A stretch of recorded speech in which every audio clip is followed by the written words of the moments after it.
So the topic I'm going to talk about today is empathy with the medium, as I called it. So my focus is going to be on psychological responses to artworks. And I'm going to give a quick overview of some of the research I find interesting in the field and some of the research we do. But I'm also going to touch upon philosophical topics related to the idea that the motor engagement with artworks is a relevant factor in our understanding of the appreciation of those artworks. I'm not going to say much about the ontological category of paintings. So there would be the opportunity to work on that field as a philosopher. As said, I'm focusing more on kind of elements of paintings we have psychological responses to. I help myself to a short description or definition of paintings in a chapter on the arts. That's kind of in a handbook of Empirical of Aesthetics by Susan Fegan. And the very basic description, that's the beginning of her chapter on painting, is to paint is to apply a colored, relatively fluid substance to a surface, usually with a brush, but sometimes by other means, e.g. a palette knife, fingers, or a spraying device such as an airbrush. Paintings are artifacts that are construed by those means. So two elements are going to be important for what I'm going to talk about today. The first element is the material properties of paint. That's kind of mentioned in this definition. The other element that's becoming more important throughout the talk is the idea that we, in paintings, also have facture properties of the making of the artwork. And as you can see in the quote already, there are two elements of those facture properties. There's, first of all, the fact that somebody is undergoing an action while doing a painting.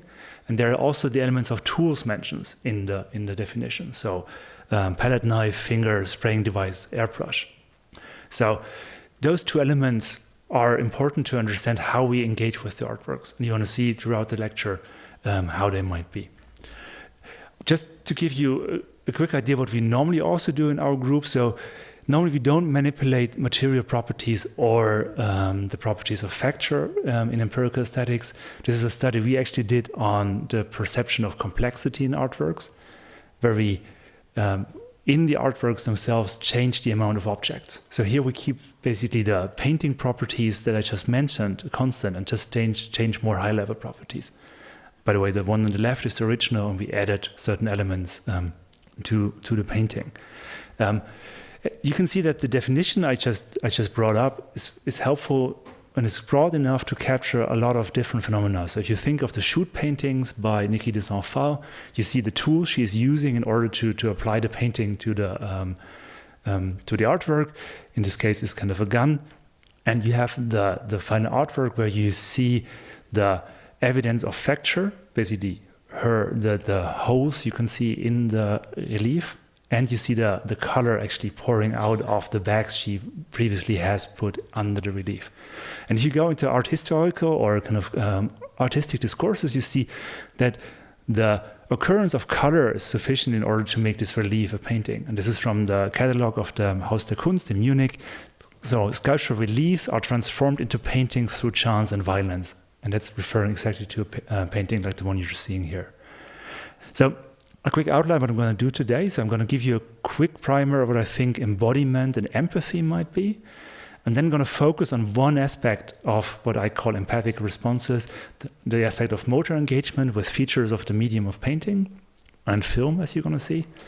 And then I'm going to relate two aspects to the element of engagement with paintings and artworks, so the very basic element of understanding an artwork or physically engaging with it, and how that relates to our evaluation of that artwork.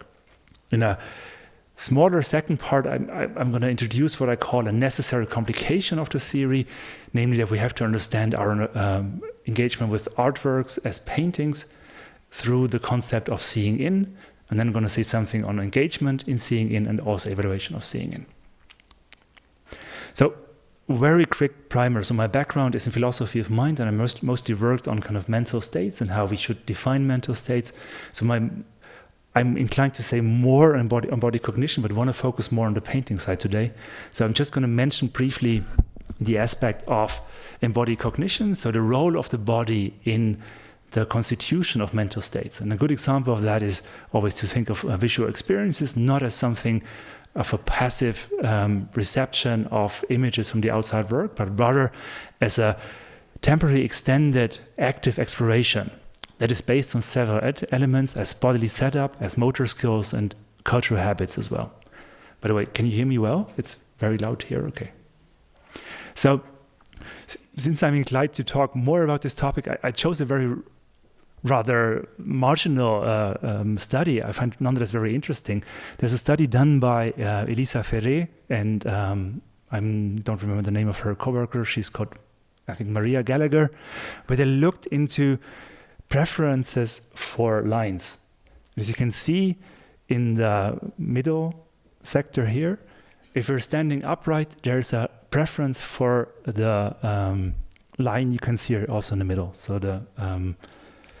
the line that's directly standing up. And the preference goes fast away, as you can see here, for the lines that are next to it. So this is a preference that holds for the bodily posture, the direction kind of the line is directed to yourself. If you're lying on your side, as you can see up and down, the preference goes away. What they did as well is kind of, because it might be that it is the orientation of the line just with respect to the eye, they also used the line, as you can see in the very right, that was kind of aligned with the face again, but the person was lying on the side. And you see that the preference for the upstanding line still goes away. So that's just one example that we use gravitational elements as well as bodily elements in conjunction in order to come up with very basic preference judgments. I hope that's clear. I just put it up as kind of one very simple example for embodiment, but it's something that can also be used kind of in artworks. And I just put up one simple example by Teppei Kaneuchi, where it actually uses the physical properties of paints, acrylic paint here, which normally would kind of drop to the floor in an upright position. And you see kind of the immediate experience of the withstanding of the dropping in the right image over there. The examples I'm mostly going to focus on are more traditional. So in paintings, normally we have those two elements I mentioned. So even here, the paint has been applied at some point to the artwork, but it's very hard to determine what the kind of application was. In traditional paintings, such as, I call them traditional Franz Klein paintings, you have those two elements. He famously used kind of non-artistic paint, which was a bit thinner, so it has a low viscosity in his artwork. So there's something that kind of even drips more easily from the canvases.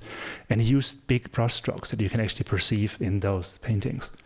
And those are kind of those two elements I just mentioned, so the physical properties and the factual features of artworks I want to focus on. Still, we're not at the level of empathy. So kind of speaking of these factual features, but if you think about empathy, it's in the literature. Recently, it got a kind of resurrection in the literature by books also on the arts. Two examples are here, Murray Smith's book on naturalizing aesthetics and Amy Copeland's kind of collection of papers. There's also a section on aesthetics and empathy. And I think it's helpful just to separate very briefly 2-3 levels to speak about empathy. So the first level that kind of is the phenomenological level. That's the level where we think of that we, as an empathic response, is that we share the emotional states of, or we share the emotional states with somebody else. So this is kind of something like a basic definition. And in the accounts of the arts, what is added often is that kind of the arts help us to experience a stronger form of empathy, either in terms of the ability to feel more similar to somebody else, a fictional character, or in the ability to change our perspective more on more occasions. On the level below that, we can think of kind of more psychological concept, the idea of kind of embodied simulation. So we have a physical response to the postures of others. We have an emotional contagion. We pick up emotions of others. And we have something that's called motor mimicry. So our motor system responds to motor acts we see. This, in turn, is kind of explained through a level of neuroscientific data. And I'm going to say quickly something about mirror neurons. Mirror neurons are supposed to underlie those kind of psychological capabilities we have. If you haven't heard of mirror neurons, here's the famous original experiment done. So the original finding was that for certain neurons in the motor cortex of macaque monkeys, there was this weird property that they were firing in the moment when the monkey was grasping a certain feature on the table and the experimenter was grasping the same feature. So there's a response to the perceived action as well as to the action the monkey itself executes. So in the lower level, you see the idea of kind of motor mimicry and emotional contagion. You also pick up on kind of facial expressions and kind of motor actions of others. That's also sometimes related to the idea of kind of mirror neurons mediating those responses. It's very helpful to think of mirror neurons as maybe playing a part in empathy, but not playing a part so directly in explaining what high-level features of empathy are, like the sharing of emotional states. So there's a very useful distinction by Evan Goldman in the literature between high levels of empathy and low levels of empathy. Low levels basically going to those ideas of motor mimicry, simulation, and explaining how those might be related to mirror neuron responses. There are even lower characterizations of what the contribution of the mirror neurons might be, and those are actually the ones I would favor. Sean Gallagher, for example, he defends an embodied and active understanding of the mirror neuron system, basically saying it's not even sustaining or explaining that we have those simulations of others, because it doesn't differentiate between us and others. It rather motor prepares us for action. So the most basic way to think of this kind of empathic mechanism based on the mirror neuron system is to say it's a motor preparation for action. And a lot of things I'm going to say is kind of does not require a stronger concept than just saying it's a motor response that kind of leads to other responses. What is very interesting in the literature, and only came up in the recent years, is that there has been research into whether the perception of those action has to be with the actual physical experimenter, or whether we could use different media to elicit the same response. And what is interesting in this case is there is a certain amount of neurons that fire more strongly for a filmed action compared to realistic action. So it's done with kind of the macaque monkeys again, and you see the different conditions up there, the macaque monkey grasping himself, seeing the experimenter graft, or seeing a video of the experimenter graft.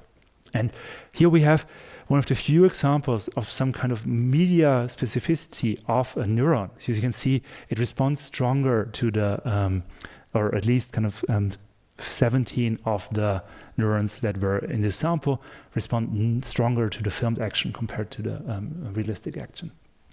I'm going to stay a bit with the concept of film. So I worked mostly in empathy with the medium in the area of film, and I'm going to then translate it a bit to the case of paintings. So in Murray Smith's book, Murray Smith is the person I just mentioned who makes this distinction also of those three levels of empathy. He's looking into how art might enhance or expand our empathic responses. And he mostly is looking into representational art, and he's looking in one of his most striking examples on the film Strangers on a Train by Alfred Hitchcock. How many of you know the film? Just not so many. So you don't have to understand it. So in this case, you see Bruno. Bruno is the bad guy. The white guy here playing tennis is Guy. He's the good guy. So Bruno wants to plant this firelighter you see in the lower right corner at the case of a murder to implement Guy for the murder. He's driving there, and kind of he has to get there in time, and he's under stress, and he's dropping this lighter into the gutter. So he's arriving at the scene of the murder, but then he wants to go to the it's in a museum park to plant the lighter, but he loses it and it falls into the gutter. And you see his face, like on the left upper corner, in distress, and you see close-ups who kind of make the physical distress on his face more available. That's the argument you would find in Murray Smith. So you have, through the medium of close-up, you have the ability to kind of have a stronger empathic, a stronger motor mimicry, a stronger emotional contagion with the actual scene. That's something actually I don't think is very specific to the medium of film. That's something you could also kind of say for paintings with respect to portraits. So this is the lighter is even falling deeper into the gutter at that point. So one way to look at a more medium-specific way of kind of what is happening in those cases is to look at the different camera approaches that could be used in order to film certain scenes. So in a study done by Vittorio Gallese and colleagues in Parma, they were also in the group who discovered the mirror neurons, they looked into different camera approaches to the same scene. So they compared a zoom versus a dolly cam approach versus a steady cam approach, where the steady cam is on the shoulder of the cameraman and moves towards the scene. I'm going to show you quickly those different scenes, just to give you an idea how those stimulus look like. So this is nothing, that's actually the control, that's the still.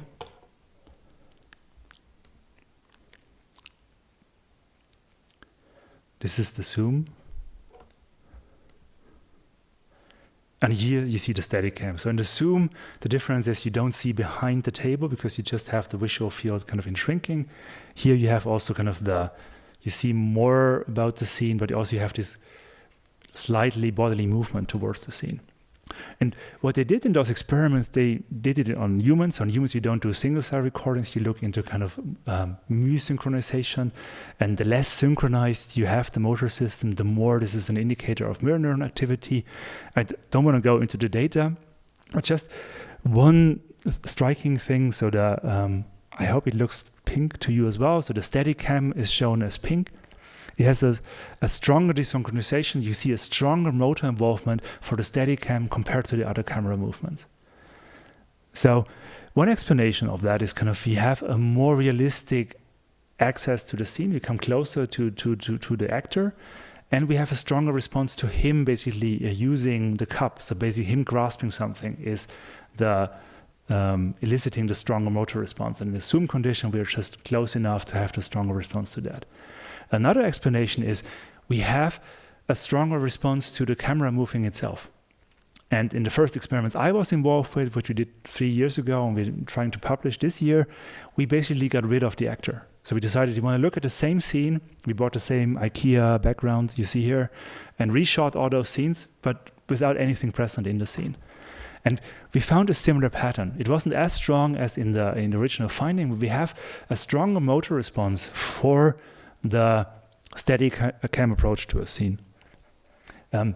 Coming back to this, so kind of if you want to look at the same scene, that's a scene that Murray Smith discusses in his book, you can also look at the moment of stress in a different way. So he uses the hand grasping for the lighter as another indication. So we have a close-up on the hand, we have a strong grasping response, but I think that's not very interesting. That's something we also have to kind of responses in our normal environment.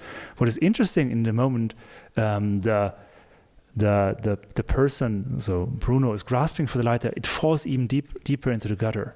And what Hitchcock does, he doesn't zoom back, he does a dolly shot back, which is slightly wobbly. So he pans down and moves back.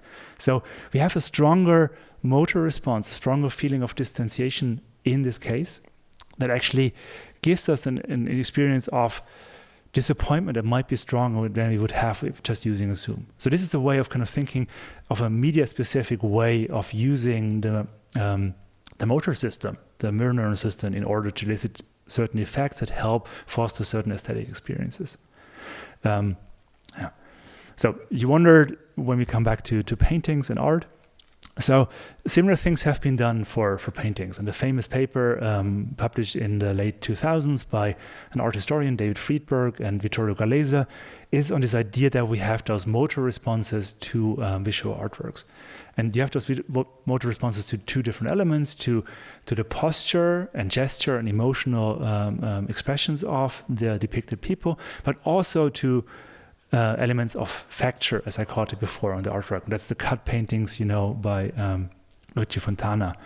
And in one of the first studies looking into artworks and motor responses, they presented those stimuli and stimuli that don't show the same elements of facture to participants, and were able to show a stronger motor response to the upper compared to the lower stimuli. They also found higher beauty or liking responses to the upper stimuli, but that is problematic. We can't easily turn that back as a function of the motor system, because you see there are also other elements that are not the same. So it's a much less complex image you see in the upper row. So it's hard to determine whether it's actually a motor component that plays a role. Other studies try to actually go beyond that limitation and just manipulate the motor engagement with a certain artwork. So this is a study done by Ticini and colleagues, where they looked into whether a specific learned painting technique might elicit a stronger response if the painting you perceive is congruent with the painting technique you have learned. So people actually learn in these studies, the participants learn two different painting techniques to do either pointillist paintings or kind of longer brush strokes. And they were shown either pointillist paintings or impressionist paintings. And what they found is kind of when we have a priming to either, so after the training phase, a priming to either the pointillist or the impressionist kind of motor engagement, people judge the congruent images as being more beautiful, which you see on the right, compared to the non-congruent ones. So you see here on the right, on the left, that's when actually participants saw the congruent painting position. They see these hands for a very short amount of time, and then see the painting. And if they have the congruent experience, it leads to a higher appreciation of those artworks. So this is the scientific side of that. From a philosophical side, it seems very problematic, and it's kind of problematic whether we actually learn something about appreciation of art by just looking at those responses. So Davies, a philosopher, has written several papers on the idea what actually neuroscience and neuroaesthetics can contribute to our appreciation of art and our understanding of artistic value. And he here responds more to expertise studies with respect to dance, but it actually easily extends to some of the studies I just quoted. So all the experimental evidence establishes is a difference in neurological activity that might explain a reported difference in phenomenology. This in no way rules on whose experience is the measure of proper appreciation. The expert, it might be argued, experiences more than the non-expert and is sensitive to aspects of instances of works that are not registered by the non-expert.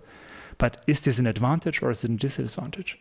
So what has been shown here, that the congruent perception leads to higher appreciation, is still not clear whether that actually is capturing something what we would say is a normative aspect of a good work of art. Rather, we have only a descriptive element of kind of seeing kind of whether we pick up on certain motor elements that lead to different kinds of appreciations. So empirical research nonetheless is very important. So he says that empirical research demarcates what is experientially possible in those cases and what kind of experiences are available. And he even goes on to say, in general, normative questions about our artistic practice can be sensibly raised only on the assumption that certain empirically determinable state of affairs obtain.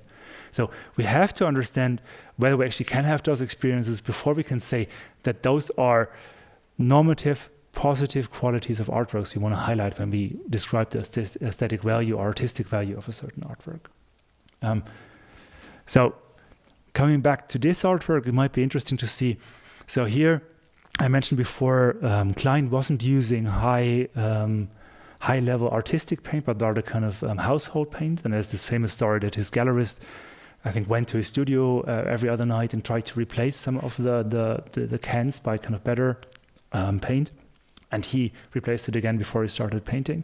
So he deliberately used paint that was kind of more in general usage, and he also used brushes that were more general usage. So here the question is kind of what is the level of expertise that is helping to understand that? It's kind of the common man, the better understanding of such a better receptor of such an artwork compared to an expert.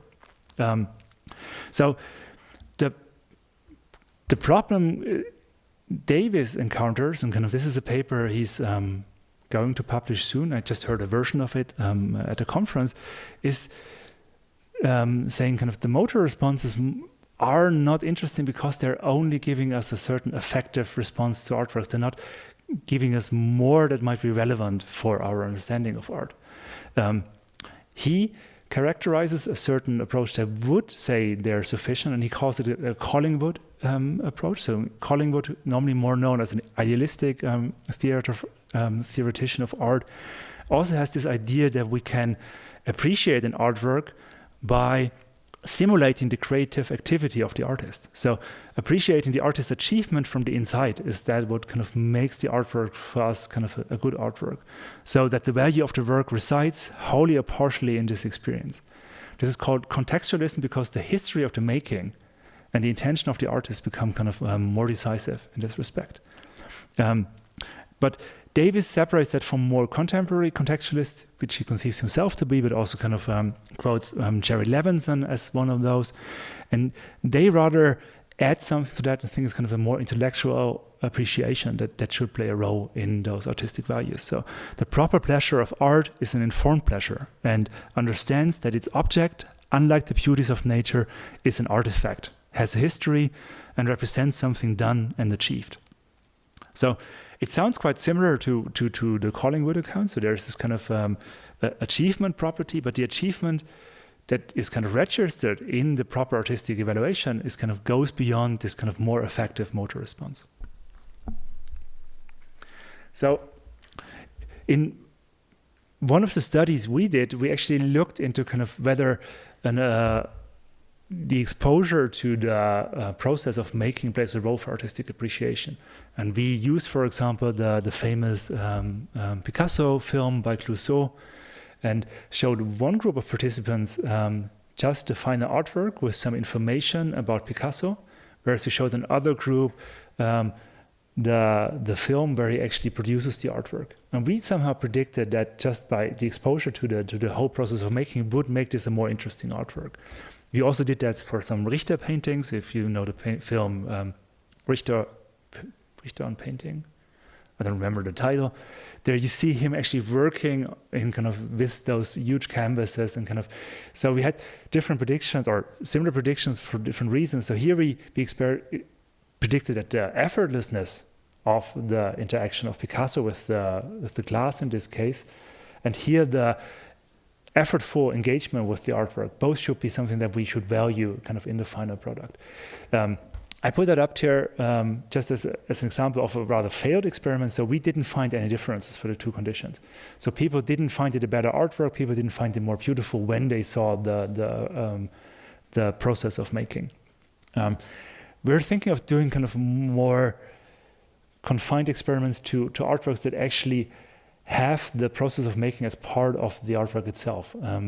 There are the David Hockney paintings done by an iPad where you see how the painting evolves. So kind of here might be that it is set into the artwork by the artist as an artistic criterion to see the process as part of the artwork. But that's just one way to think about it. For the last 10 minutes of my talk, I'm going to come to what I call the necessary complication. It's the necessary complication of seeing in. As you might have realized with respect to the film, I was talking about filmic means and depiction, how they interact. With respect to paintings, I haven't put the two things together. And neither do the researchers in the field. So you either speak of the responses to the surface, to the marks of the artist, or you speak of the responses to the depicted persons or the gestures and emotions you can see in the persons depicted. What would be necessary in order to understand what painting does is, I think, a combination of the two. And if you go to the philosophy of depiction and go back to Richard Wollheim's theory of kind of how depiction works, I think you find one element that is necessary in order to understand how we engage with paintings. And that's the idea of seeing in and twofoldness. So here's a quote from his 1980 paper that was published in the book Art and Its Object in the second edition. Seeing in permits unlimited simultaneous attention to what is seen and to the features of the medium. So the idea is in picture perception we have both. We perceive the depicted object, but we also perceive the medium. In more contemporary papers or literature is kind of the separation between a recognitional fold and a configurational fold. So we recognize an object in an image, but we also have a reaction to the configuration. What is interesting, and that's kind of, I'm not going to focus on this logic of depiction that I think goes in a different direction. What is interesting in Wollheim, that also in these kind of earlier papers, he's referring to somehow a normative dimension. He says this kind of twofoldness should be an element of every perception of an artwork, representational artwork. This is how we ought to see representation. And he says that great paintings would not have received recognition if the artist would not have exploited analogies or rendered effects based on twofoldness. And here's a quote from another paper in this volume. Twofoldness must be a normative constraint upon anyone to appreciate those works of art. So just to give you one final addition to the idea of twofoldness. So when you read Wollheim and you just see the quote I just had here, it looks like a very strong attentional focus on two features. I think that's something that's not necessary. So in kind of he says that kind of you have to consciously attend to both features. In recent literature, there's also the idea that you only have to represent those features, the level of the object and the level of the surface. And so, as you might have guessed, kind of my suggestion is you have also to understand the motor responses to those two levels in order to understand what's happening when we perceive an artwork. So when you come back to Wollheim, so the quotes I just gave you are from an earlier collection of papers. In a later book, he actually undergoes what he calls substantive aesthetics. And the book is called Painting as an Art. And substantive aesthetic is kind of for him going towards descriptions of what he thinks are successful artworks and kind of elements in paintings that he thinks we should appreciate.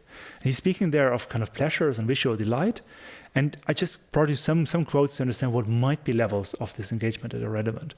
So one of the quotes is, the pleasure connected with matière rests upon contrast.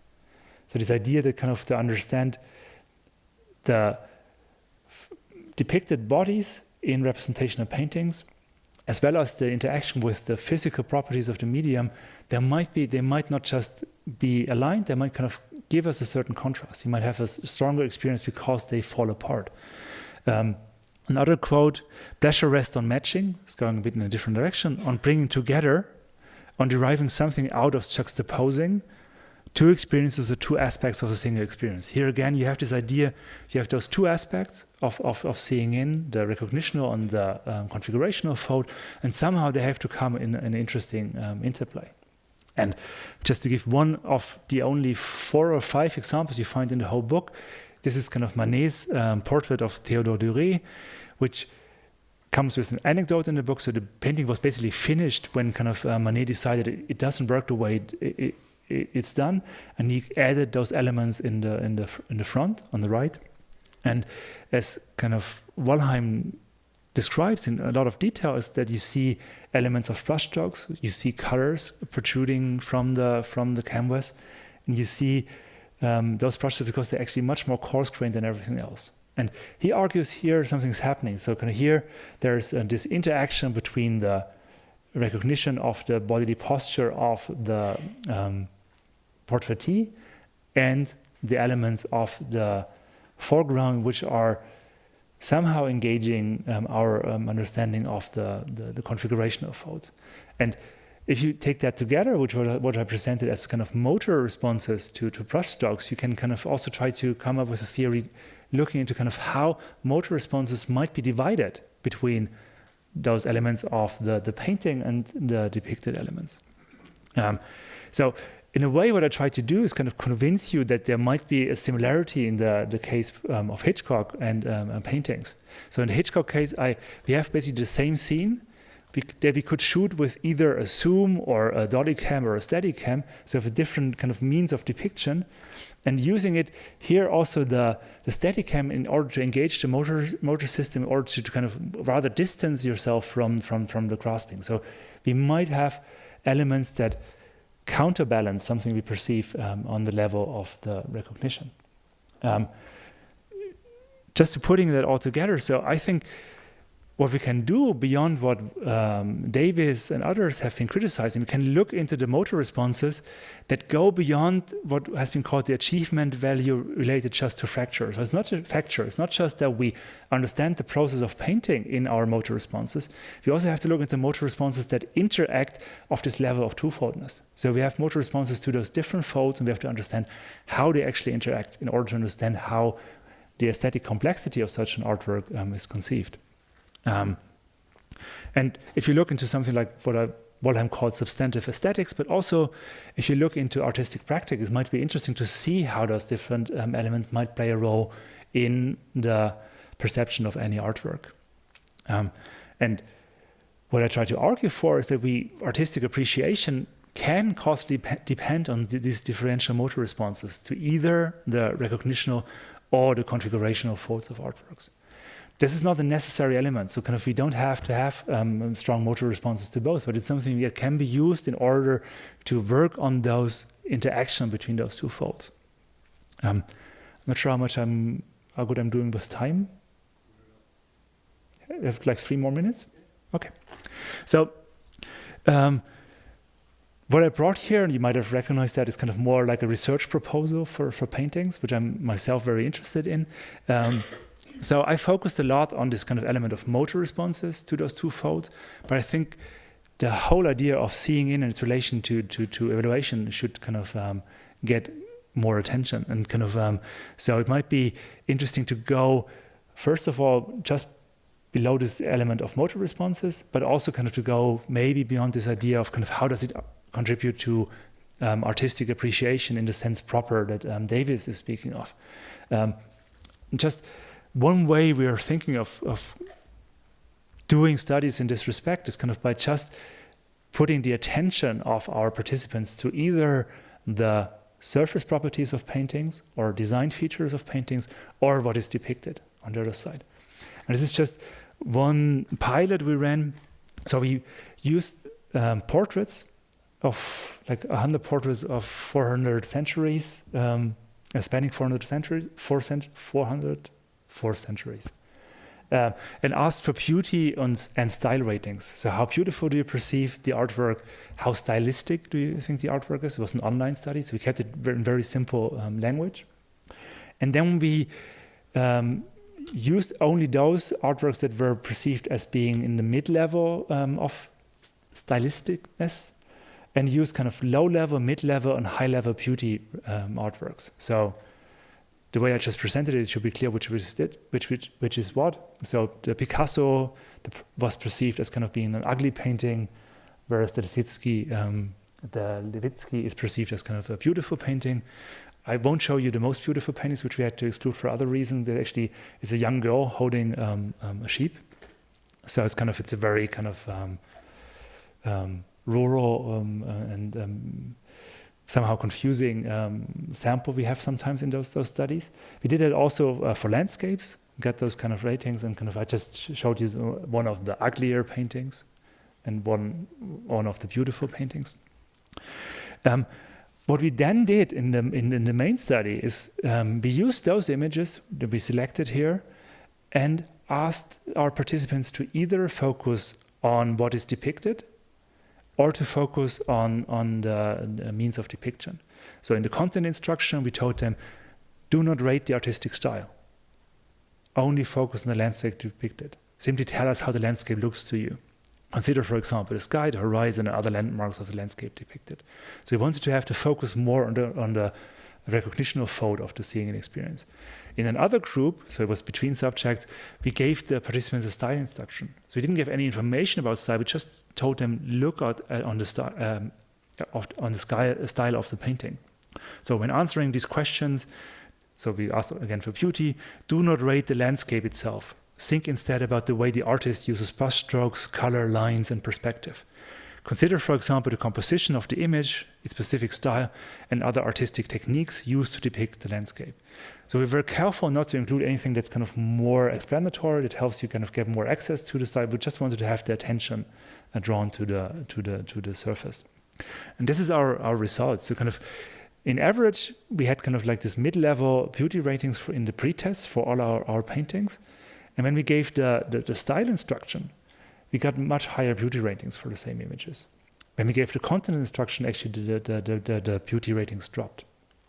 So it would be interesting. We did it only for artworks. So somehow one of the explanations is that kind of by focusing on the means of depiction of artists, we raise the beauty ratings of those artworks. It would be interesting to see whether we are able to have the same effect, for example, for photographs. That's our follow-up study for non-artistic photographs. So if you find the effect there, so it's not a function of that it actually was an artwork that it explains the difference in responses, it would be a more general effect. So that's one of the things we work on now.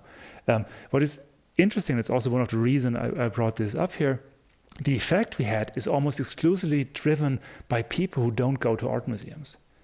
So we weren't interested in experts, so there are no art historians in the sample. We only asked people, how often do you go to an art museum?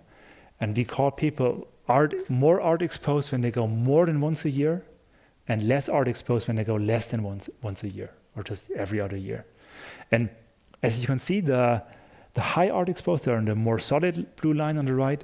The ratings for the style and content condition are basically the same. It's only for the non-art exposed, the low art exposed people where you find the difference. So for them, it makes a difference that we tell them to focus on the stylistic features. The other way around, it's very interesting that people who go to art museums are exposed to art more often. They can't look away from the style of depiction. So we asked them explicitly, rate the person, rate the depicted person. You wanted to get attractiveness ratings basically of the person depicted. And they use some of the means of depiction, that's one of the explanations for this data, in order to arrive at their judgment. So for them, we don't find this differentiation between the two cases. There was just one way in which we look beyond motor responses and beyond kind of neuroscience at those different relata of configuration and recognition. We haven't gone to this level of kind of, do people think it's a better artwork or not? So we want to do some of those studies and ask, actually, has it also an impact whether people think? So here we ask beauty. We also asked in other studies, do you think it's a good work of art? Would you recommend it to be exhibited in an art museum? So I have no data on that. One of the other questions that kind of I didn't address today, so kind of I introduced this complication of seeing in quite late in the paper, but the question is kind of, does seeing in also extend to non-representational paintings? So it was introduced in order to understand depiction. But the question is it something we apply also to artworks where we don't clearly identify what it is about? And do we find basically similar psychological mechanisms also when we show, for example, the Franz Klein or other more abstract artworks? And a last question that I also don't have any answer for, is it what we do, is it rather, or what I described here, rather a different motor engagement, or is it just a different attention mechanism? So is it kind of, is it that we distribute attention, as Wollheim would say, between the surface and the depicted object? And is that a more basic feature, or is it kind of a motor combination we find in those cases? So people I speak to from the visual arts always think it's more an attention mechanism. What is interesting in our film studies, where we actually did kind of a full brain analysis, where we looked into the motor responses that were differentially for the different camera approaches, we didn't find any differentiation with respect to the attention areas in the brain. So there's at least some, at that level, no evidence that kind of we manipulated attention to those different folds. It's rather kind of two different ways of kind of eliciting motor responses. And that's kind of what I can leave you with today. Thanks.